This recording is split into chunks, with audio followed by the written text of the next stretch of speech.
La jefa del programa de infecciones asociadas al cuidado de la salud. Hola Paula, gracias por estar nuevamente con nosotros. Buenos días, muchas gracias por la invitación. Bueno, se nos vino el frío y se nos vino con todo, ¿no? Ya tuvimos un mes de mayo con temperaturas bajas, ayer la helada, 3 bajo cero, pero está complicado. Se vino frío, sí. Frío y húmedo. Lo cual es más complicado aún. Ajá. Para las infecciones respiratorias, sobre todo para los pacientes que tienen alguna enfermedad de base, como por ejemplo asma bronquial, enfermedad pulmonar, obstructivas crónicas, etcétera, que son hiperreactivos pulmonar en su función pulmonar, la verdad que es un clima complicado. Uh-huh. No estábamos acostumbrados, ¿no? Decíamos el otro día, inclusive lo hablábamos con el meteorólogo, con Eduardo Escobar, a tener la lluvia y los niveles de humedad que estamos teniendo. Entonces, ¿qué cuidados, más allá de que sean chicos, de que seamos adultos, de que sean más grandes, hay que tener en estas situaciones particulares? Bien, muy buena la pregunta. Es verdad que no estamos acostumbrados, pero sabemos que en esta época del año generalmente hay algunas enfermedades que son más prevalentes, ¿no? Uh-huh. Entre ellas todos estos virus respiratorios que tienen una condición en su transmisibilidad en esta época, sobre todo por el tema del frío, que estamos en ambientes cerrados, poco ventilados, muchas veces más hacinados, etcétera. Eso ayuda a que estos virus pasen de una persona a la otra mucho más fácil, ¿no? Y nos olvidamos siempre de la higiene de manos. Nos acordamos solo ante pandemias. Claro, sí. No 2009, no aprendimos nada. 2009, pandemia de la gripe, salimos todos con el barbijo de alcohol en gel, llegamos a 2020 y ya nadie se acordaba cómo se usaba ni el barbijo ni el alcohol en gel. Exacto. Esperemos que no nos pase lo mismo. Entonces, recordarlo todos los años al tema de tenemos que cuidarnos de las enfermedades respiratorias, cómo nos tenemos que cuidar. Primero que nada, yo siempre digo, cuidar nuestro cuerpo, ¿no? O sea, nuestras enfermedades de base, si tenemos enfermedades de base, ir a nuestro médico, tomar la medicación que corresponde, todo eso, porque obviamente que un cuerpo sano se enfrenta de una manera diferente a una infección respiratoria que un cuerpo previamente enfermo. Sí. Entonces, para poder evitar las enfermedades, para poder evitar internarnos y que tengamos un desenlace mucho peor, lo más importante es que controlemos nuestro cuerpo. Uh-huh. ¿Sí? Actividad física, alimentación saludable, buen descanso y medicación de las enfermedades crónicas. Eso por un lado. Segundo punto, las vacunas, obviamente.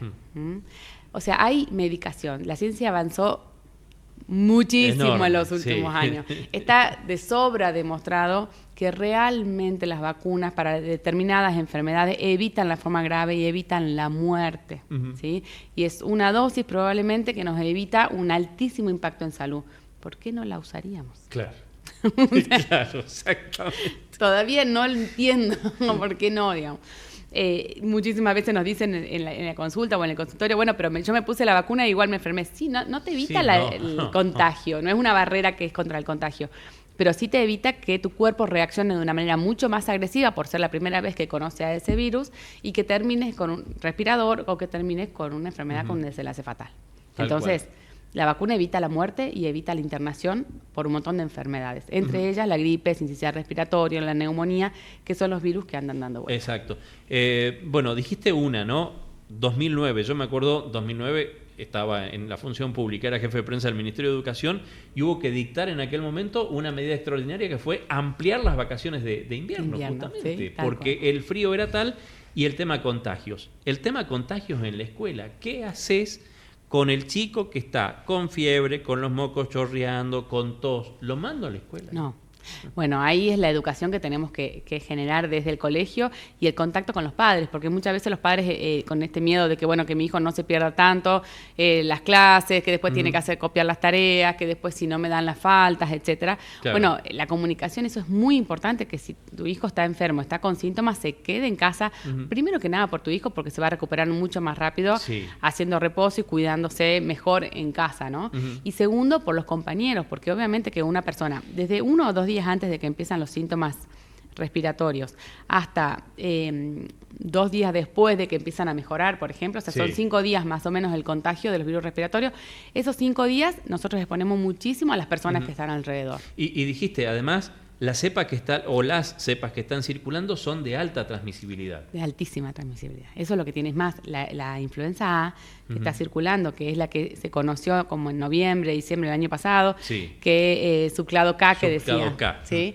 Bueno, es la que tenemos circulando nosotros en nuestra provincia y lo que se vio que no es que tuviera más mortalidad, sino que era mucho más transmisible que otras cepas. Ujú. Entonces, ahí está la clave de por qué tenemos tantos casos hoy. Claro, no lo mando al chico a clases cuando está, o lo mando, mejor dicho, al chico a clases cuando está resfriado y anda con los mocos chorreando, pero después lo dejo en casa para que vea el partido del Mundial. Claro, Una locura. claro, coherencia. Coherencia. Sería la palabra, lo que Claro. pediríamos. Lo que pidamos, exactamente, coherencia.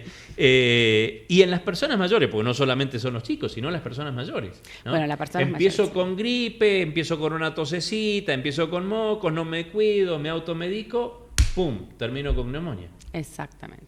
Bueno, las personas mayores, sobre todo mayores de 60 y los chicos menores de 5 años, la verdad que son un grupo etario que tenemos que cuidar muchísimo porque sabemos que estas infecciones los pueden descompensar fuertemente. Ujú. Entonces, es súper importante la consulta temprana, o sea, empezar con los síntomas y Sí. consultemos a nuestro médico de cabecera, al centro de salud que tengamos más cerca, accedamos al sistema de salud, digamos, o sea, que por lo menos nos controlen, nos conozcan, veamos si tengo algún factor de riesgo, cosa que tenga que tomar alguna medicación especial o lo que fuera, ¿sí? Ujú. Es súper importante. Esos grupos de riesgo debieran estar vacunados contra la gripe, contra el sincicial respiratorio y contra la neumonía, que son las causas más frecuentes de internación, ¿no? Claro. El otro día hablábamos con un pediatra de cómo desde que se empezó a colocar la vacuna en embarazadas, que está en el calendario nacional Sí. de vacunación para el sincicial respiratorio, cómo disminuyeron los casos de infecciones respiratorias en menores de 1 año. Claro. O sea, es impresionante el impacto que tiene. Entonces, eso. Y en cuanto a los adultos mayores, la vacuna, consultar tempranamente y también quedarnos en casa, Ujú. ¿no? Que por ahí nos pasa que a todos, ¿no? Por ahí no Sí. tan mayores, qué sé yo, que vamos a trabajar y que decir no quiero faltar, entonces me siento mal y no quiero faltar y voy igual. Ujú. Y lo ideal es que no, por una responsabilidad nuestra y hacia nuestra comunidad también, ¿no? Claro.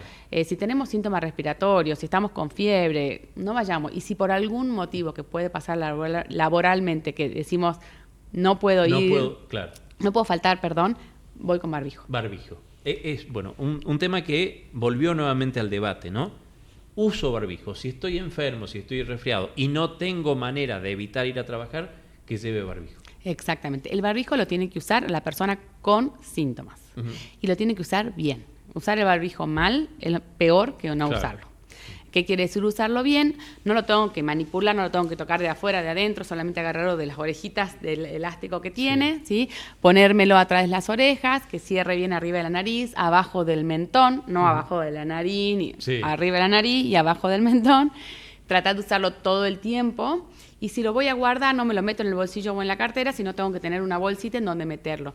Porque pensar que ese barbijo está lleno de secreciones respiratorias, mías y ajenas. Ujú. Entonces, si yo lo toco y después me toco la cara y me voy a contagiar yo, voy a contagiar al Claro. otro, entonces tenemos que usarlo bien. Pensaba, digo, que cuando hablamos de esto, ¿no? ¿Qué tan poco aprendimos de la pandemia realmente? Porque nos decían, todas estas recomendaciones las teníamos en pandemia y además que si voy a estar durante todo el día con el barbijo, tenga la precaución de tener 2 o 3 para ir cambiándolo.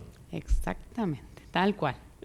Tienen un tiempo de uso, digamos, los barbijos quirúrgicos en general son de un solo uso, se puede recomendar que se puedan usar entre 4 y 8 horas de acuerdo al uso, pero no más y descartarlo. Exactamente. Situación sanitaria hoy en la provincia. Lo escuchaba a Paco García Campos hablar particularmente de lo que es casos de pulmonía, ¿no? De que Casos tenemos de neumonía. grupos de neumonía, una cantidad de gente importante. Exactamente, bueno, hemos tenido muchos casos de neumonía. Desde el principio de año hasta ahora son muchísimos los casos de neumonía, ¿sí? Ujú. Son cerca de 3.000, si no me equivoco, Sí. los casos de neumonía que hemos tenido y en el último mes han aumentado un poco las internaciones por neumonía, Ujú. ¿no? Con lo cual se acercan a los 100 casos de internaciones por neumonía. Claro. Con lo cual es súper importante este espacio que nos permitan salir a la comunidad a recordar vacunación, consulta temprana, reposo, hacerle caso al médico cuando les Claro. diga que se queden en casa. Es súper importante porque sí, la neumonía puede ser una enfermedad muy grave. Ujú. Y en el caso de los chicos, vos dijiste recién, ¿no? La consulta al médico, no vayan todos a amontonarse en el hospital de niños, ¿no? En el hospital materno-infantil. Está en la salita para eso. Exactamente, eso es algo que tenemos que cambiar, creo que culturalmente, ¿no? Creemos que lo mejor siempre es el hospital y en realidad lo mejor es llegar temprano al sistema de salud, o sea, y la primera puerta de entrada al sistema de salud debieran ser los médicos de la periferia, o sea, los centros de salud en la parte pública, un médico de cabecera en el sector privado si no queremos ir al centro de salud, pero el médico que está en su consultorio, en un centro de salud, lo que fuera, es el primer contacto porque nos va a dar las medidas preventivas, nos va a tratar tempranamente.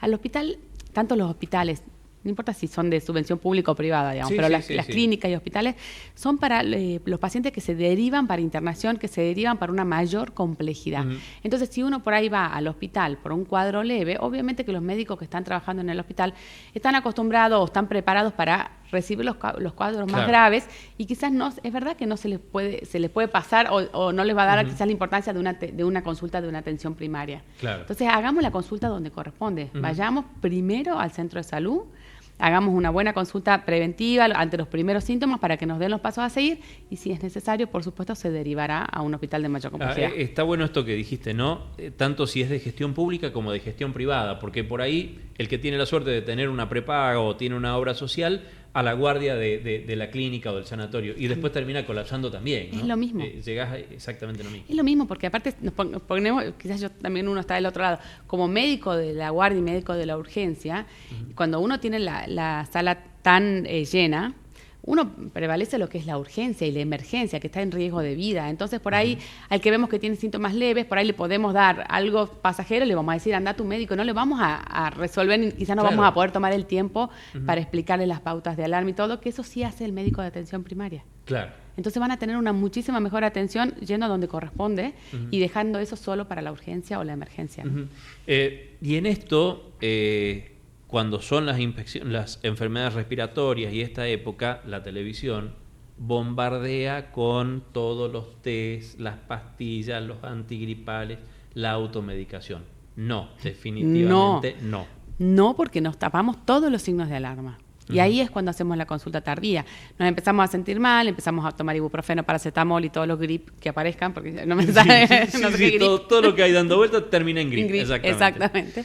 Y esos tienen un montón. Primero, que tienen efectos adversos. Toda medicación tiene efectos adversos. Así sea el paracetamol, tiene efectos adversos. Entonces, eso primero me parece súper importante recalcar.